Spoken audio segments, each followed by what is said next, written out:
प्रश्नावली 8.2 कल मैंने आपको सारे विशेष कोण निकालने बताए थे, उनके त्रिकोणमितीय अनुपात, जैसे साइन 0 की वैल्यू क्या होगी, कॉस 0 की वैल्यू क्या होगी, या कॉस 30 की, सेक 45 की, किसी की भी, मतलब आप सारी वैल्यूज निकाल सकते थे जी। दो तरीके बताए मैंने आपको, एक मेथड मैंने आपको बताया नंबर्स लिख के, है ना, एक मैंने आपको बताया अपने हाथ की सहायता से। ठीक है, आज क्वेश्चन स्टार्ट कर रही हूँ।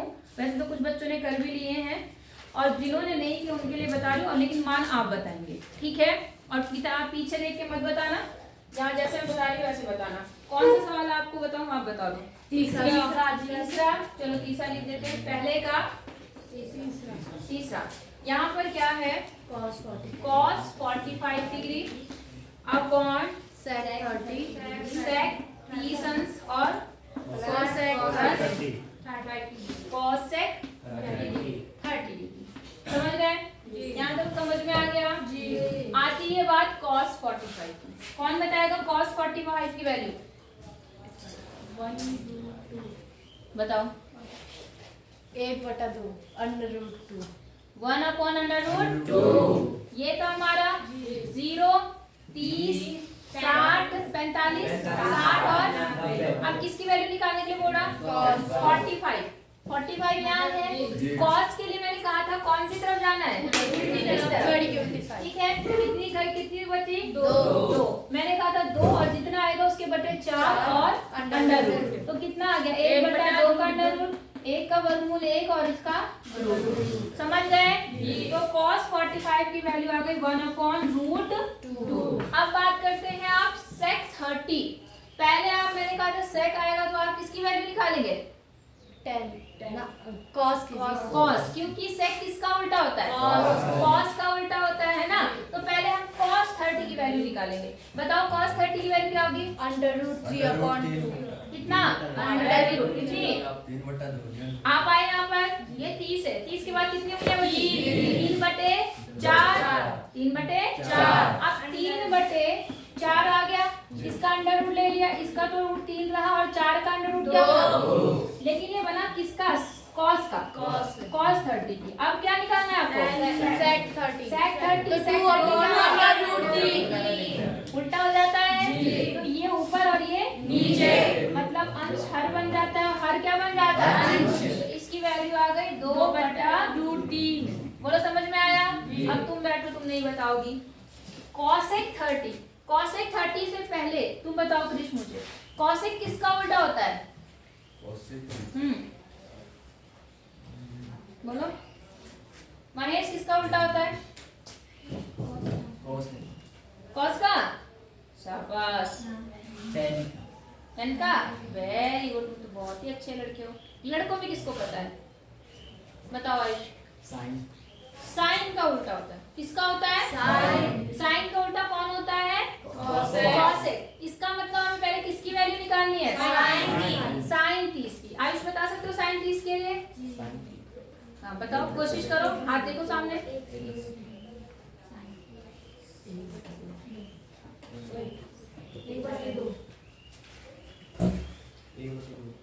तुमने क्यों बताया?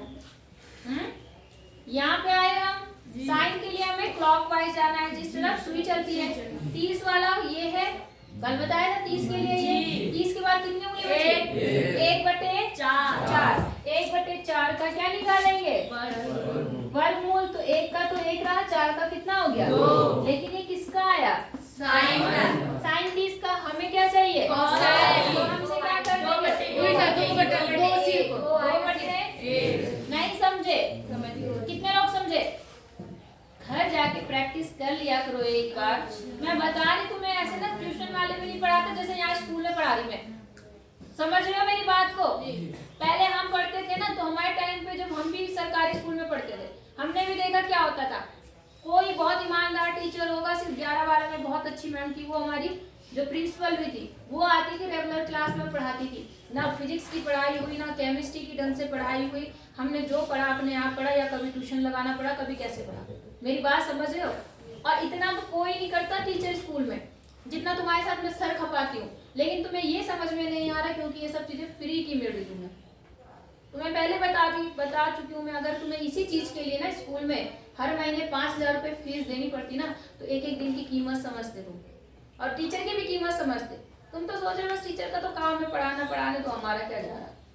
बेवकूफ हो बिल्कुल, दुनिया के सबसे बड़े, अपनी जीवन की ना सबसे बड़ी गलती कर रहे हो तुम लोग। अभी चाहे तुम्हें हंसी आए चाहे दुख हो, लेकिन बाद में पछताओगे तुम। मेरा क्या है, मेरा तो 2-4 साल बाद यहाँ से कहीं और चले जाएंगे। हमारा कुछ नहीं है, हमने तो जो हासिल करना था कर लिया। तुम अपनी जिंदगी में बाद में सोचोगे, रोओगे बैठ के। जब तुम्हारे पास में ऐसी स्थिति आएगी ना, तब कहोगे कि काश उस समय थोड़ा समझ गए। समझ रहे हैं? बाद में अगर कोई बच्चा कंपटीशन की भी तैयारी करता है ना, बेसिक मैथ उसे जरूर आनी चाहिए। आई बात समझ में? और जो तुम्हारे हालात है ना, जो तुम यहाँ से आ जाते हो, बैग फेंकते हो, उसके बाद में अगले दिन बस बैग ढूंढा कहाँ पड़ा है, उठाया और लेके टांग के चले आए, ऐसी पढ़ाई नहीं होती है। ये अपने जिंदगी के साथ खिलवाड़ कर रहे हो, मजाक कर रहे हो तुम, और कुछ नहीं। यहाँ हो गया? समझ में आ गई बात? अगर इतनी आसान चीजें भी नहीं कर रहे हो तुम, तो क्या बोल सकते हैं। अब इससे अच्छा तुम्हें कोई और टीचर पढ़ाएगा तो वो एक अलग बात है। मुझे तो इतना ही आता, मैं इससे ज्यादा पढ़ा भी नहीं सकती। बात समझ में आ रही? इसी में पढ़ाए हुए बच्चों ने काफी अच्छे नंबर लाए, 96, 97 लेके आए, पिछली बार भी बच्चे लेके आए थे। अब तुम ऐसे हो जो गधे, जो पास होने के लिए 33 नंबर भी ना ला पाओ, तो तुम्हारी बेवकूफी। मैं क्या कर सकती हूँ? बात समझ में आ रही? जो कि पता है कि ना हमारे पास और कोई साधन नहीं है, हम ट्यूशन नहीं जा सकते, सब कुछ स्कूल में ही करना है, फिर भी। अब एलसीएम लेंगे, इन दोनों का एलसीएम क्या होगा? इसको इससे गुणा कर दो, √3, इसको इससे गुणा, इसको इससे गुणा, तो यहाँ कितना आ गया? 2 + 2√3। यहाँ तक समझ में आया?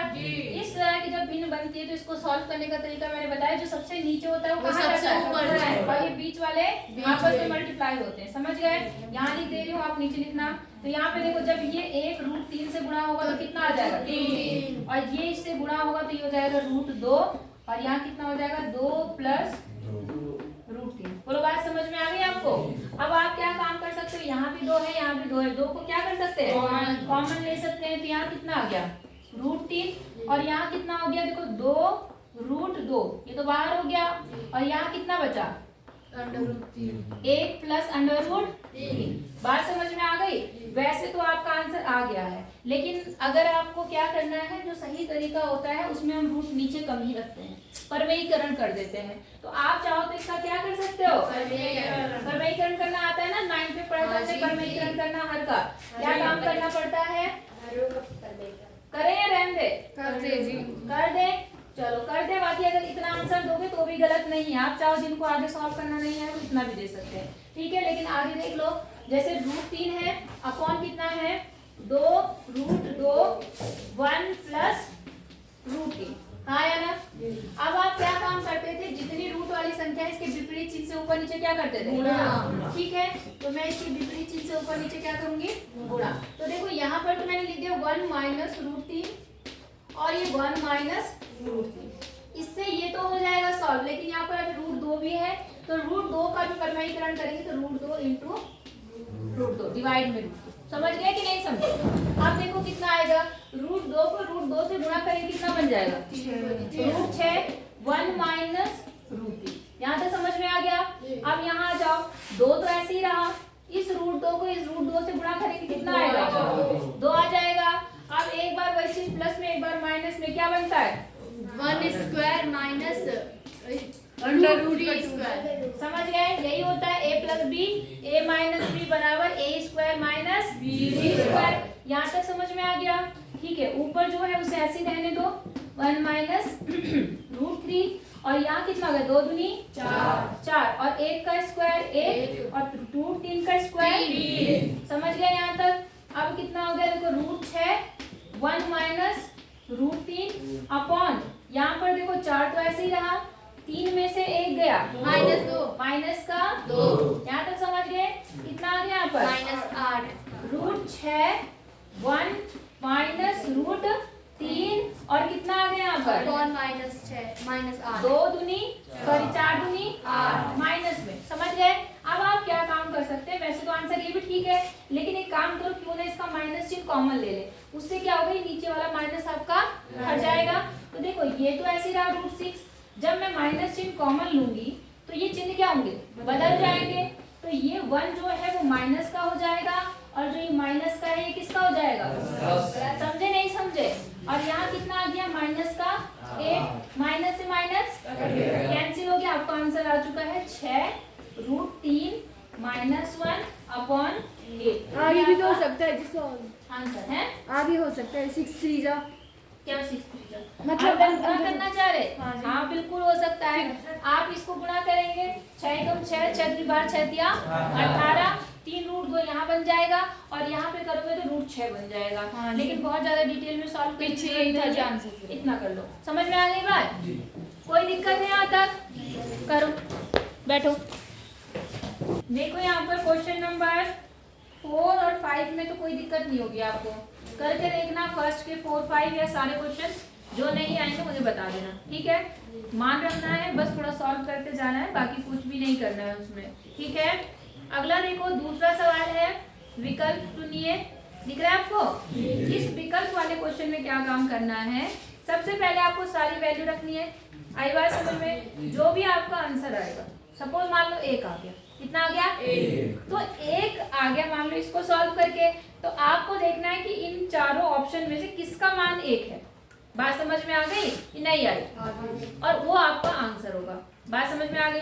जैसे मान लो मैं थोड़ी देर के लिए मानती हूँ कि जो भी आपका है सॉल्यूशन इसका 1 आ गया, आया नहीं 1, मैं मान रही हूँ केवल 1 आ गया, तो क्या sin 60 की वैल्यू 1 होती है? नहीं जी, नहीं होती। होती है? नहीं sin जी। 60 की वैल्यू कितनी होती है? √3/2 √3/2 होती है। इसका मतलब ये ऑप्शन नहीं है। दूसरा क्या है? cos 60 की वैल्यू कितनी होती है? 1/2 1/2, ये भी ऑप्शन नहीं है। अगला है tan 60, क्या होती है tan 60 की वैल्यू? √3/2 बट्टे √3 होती है, तो ये भी ऑप्शन नहीं है। अब जैसे sin 30 1/2 1/2, फिलहाल मैंने तो 1 लिया था, तो 1 में से तो कोई ऑप्शन मैच नहीं कर रहा है, लेकिन आपका जो आएगा उसमें से तो एक करेगा। मेरी बात समझ में आ गई आपको कि नहीं आई? कर लेंगे जी, पक्का जी। एक बात समझ लो, अगर आपको ये वैल्यूज निकालनी आएगी तभी आप अगली वाली एक्सरसाइज भी कर पाओगे। अगली मतलब जो 9th चैप्टर है आपका त्रिकोणमिति के अनुप्रयोग, समझ रहे हैं? इसलिए ये वैल्यू निकालना आपको आनी चाहिए। अगर अभी भी किसी को नहीं आ रही है तो मेरे से पूछ जरूर लेना। आई बात समझ में? कंडीशन ये उसी बच्चे को बताऊंगी जो रेगुलर स्कूल आएगा, ऐसे बच्चे को बिल्कुल नहीं बताऊंगी। अब मैं बिल्कुल नहीं पढ़ाऊंगी, अभी तक तो पढ़ाया, अब नहीं पढ़ाऊंगी। जो एक दिन आता फिर 4 दिन घर बैठता है, उसके लिए मैं अपना दिमाग क्यों खर्च करूँ? बात समझ में आ रही नहीं आ रही है? या तो रेगुलर आओ या तो फिर अपना कहीं और देख लो, मेरे बस के नहीं हो तुम।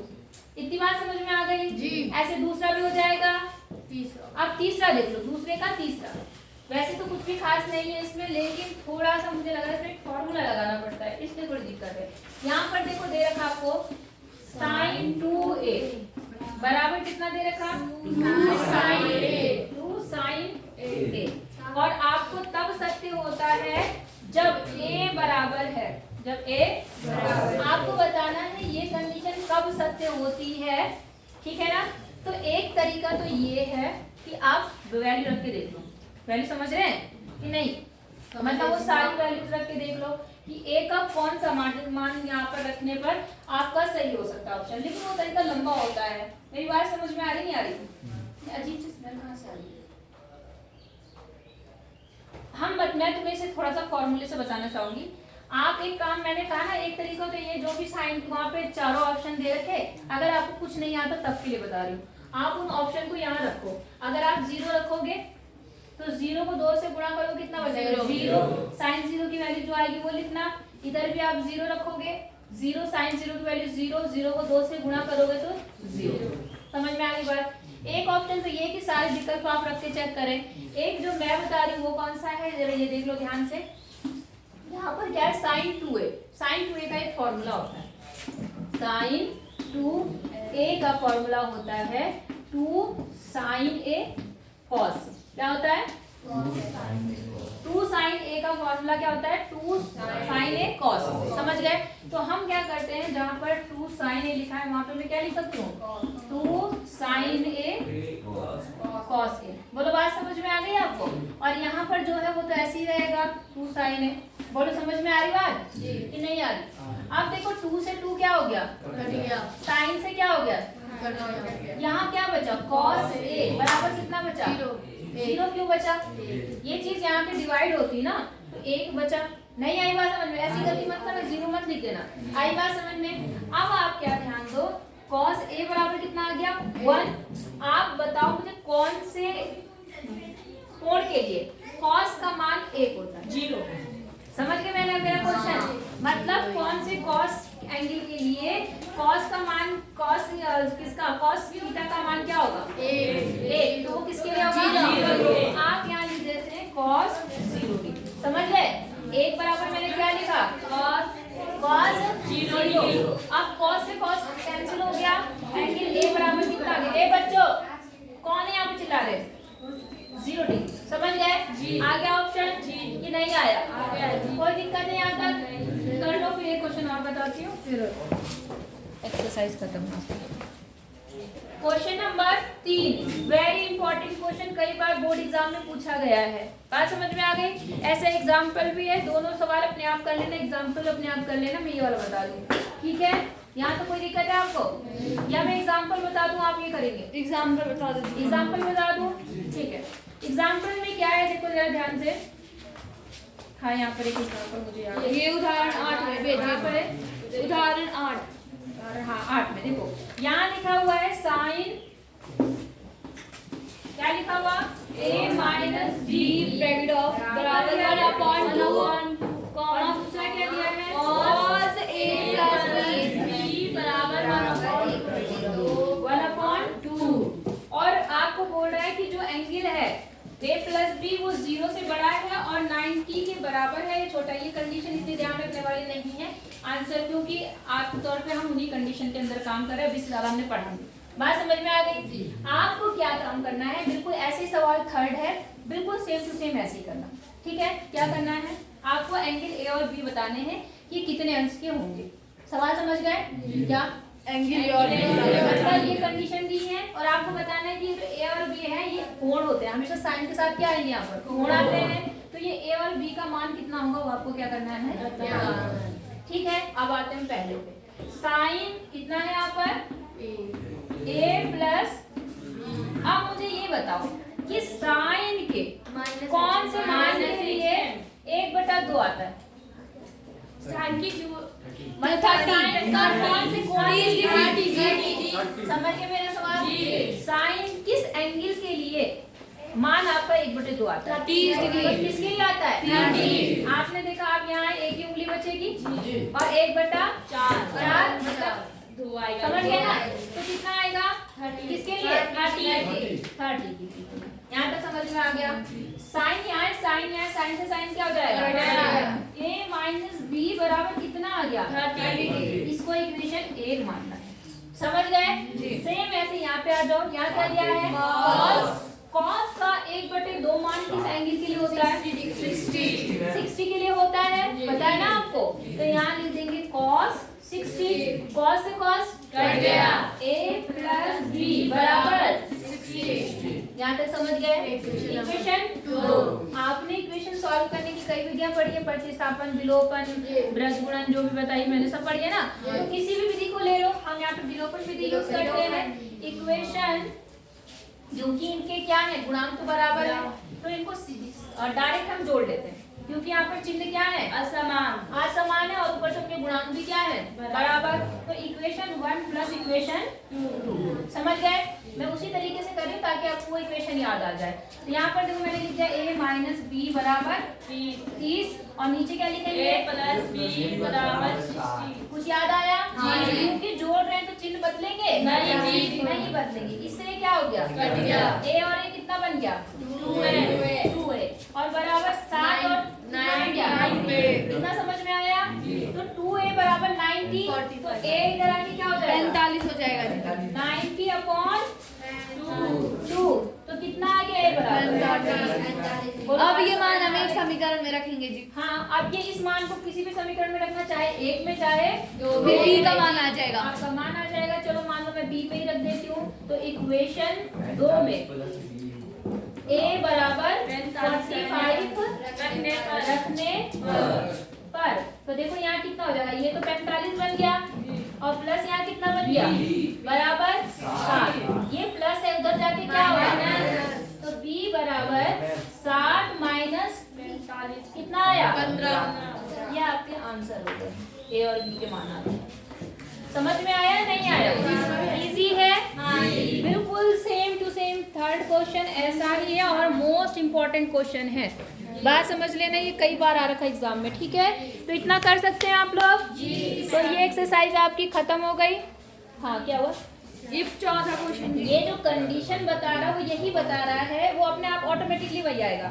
उसने कहा आपकी जो a और प्लस b की वैल्यू है वो क्या है 0 से बड़ी है और 1 किसे a प्लस b से सॉरी a प्लस b की वैल्यू 0 से बड़ी है। तो पहले देखो a प्लस b होगा, a कितना आया 45, b कितना आया 15 और 45 60, 0 से बड़ा है और 90 से छोटा है और बराबर का भी चिन्ह है, तो छोटा भी हो सकता है और बराबर भी हो सकता है। छोटा है 60, हाँ या ना? फिर एक और कंडीशन दे रखी उसने क्या कि a बड़ा है किससे b से, तो वो अपने आप ही a बराबर आप देख रहे 45 और b बराबर कितना है 15, बड़ा है कि नहीं है जी। तो कहने का मतलब ये है उस कंडीशन पे आप ज्यादा फोकस मत करो, ऑटोमेटिकली वही चीज आती है। बात समझ में आ गई? सिर्फ आप अपने हाँ बस दो चीज ध्यान देनी है आपको कि कौन सी वैल्यू दी हुई है। बोलो हो जाएगा जी। तो ये आपकी एक्सरसाइज खत्म हो गई। ट्रू फॉल्स अपने आप करके देखना, अगर नहीं आएंगे तो मुझे बता देना, और अगर कोई भी क्वेश्चन दिक्कत करता है तो मुझे बता देना। समझ गए? फिर लंच के बाद अगर कुछ भी प्रोग्राम नहीं हुआ तुम्हारा तो फिर बताऊंगी।